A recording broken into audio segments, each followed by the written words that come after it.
Hey guys, welcome back to Stuff and Things for your daily dose of nerd news. On today's episode, some new analysis on observations made of Europa might lead us to some better understanding of life in the universe, and Canada may no longer have the monopoly on fresh water. Darn it. So first up, the question of whether or not we are alone in the universe is kind of a big deal. And a lot of people think we won't even have to leave the solar system to answer it. Sure, there's that evidence on Mars about if there could have been bacteria like a billion years ago. That's really boring stuff. I really don't care about it. Something a little more interesting is some keen eyes have found evidence of an asteroid or comet impact on one of Jupiter's moons, Europa. If you don't know anything about Europa, look it up. It's actually a very, very interesting moon. It's just a big hunk of ice, and there's thought that below the 70 to 100 kilometer thick ice shell that encases the entire moon, there could be a saltwater ocean, and who knows what's going to be in there. See, this comet, or asteroid, whatever it happened to be, did leave traces of clay-like substances within its impact. What that tells scientists is that there was some sort of organic matter transfer, and this leads to the question as to how often this could have been happening, and what this could mean for the actual chance of there being life in Europa. Because if you look at life on Earth, the most prevalent places other than, just everywhere, like us humans, we find life in the ocean everywhere. The weirdest spots ever will hold life. They're all volcanic vents and weird terrible places in the benthic depths that are just ridiculous that you wouldn't think anything could live, and life still prevails.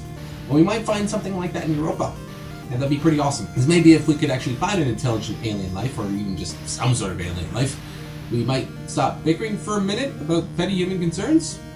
Probably not. And moving along, up here in Canada, we've never really had to worry too much about where we get our fresh water. It's pretty plentiful. Have you ever looked at a map of Canada? It's all lakes. But we here on the show know it is a growing concern to a lot of people. UN reports put close to 1 billion people without adequate access to fresh water supplies. That's just ridiculous. So any new sources of water or any new techniques to get said sources would be greatly appreciated. And thankfully some Australians have come to the call. Some scientists from there have discovered vast caches of previously unknown fresh water sources. It's, according to them, low salinity water, which just means it's actually a lot easier to treat than normal ocean water. And this stuff is everywhere. It's off all of the continental coasts of China, North America, South Africa, Australia, lots of places, all the places that kind of need it. Where does this water come from, you may ask? Well, that's the funny thing. It's actually leftovers from when the ocean levels were lower, before all the ice caps melted 20,000 years ago.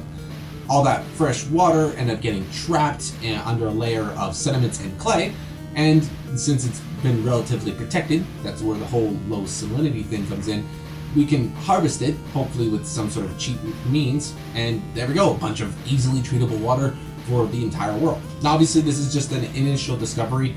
There's lots of unanswered questions as to the actual economics of getting to this water and getting to the people who need it, but there's a ridiculous amount of water here. They're estimating that there's up to 500,000 cubic kilometers of fresh water available.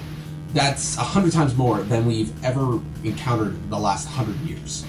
It's a crap ton of water that will carry us through the possible harsh times that global warming will probably inflict upon us. So get on it, guys. Figure this out. But that's going to be it for me today, guys, and I'd really love to know your opinion on intelligent life in Europa. Do you think we'll ever find anything truly intelligent, or we're just going to find a bunch of weird, maybe jellyfish, sea life things that just float around and don't do anything? Let me know what you think in the comments down below. Of course, if you like what you've seen, do not forget to hit the like and subscribe buttons, wherever they happen to be, and we'll check you in the next video.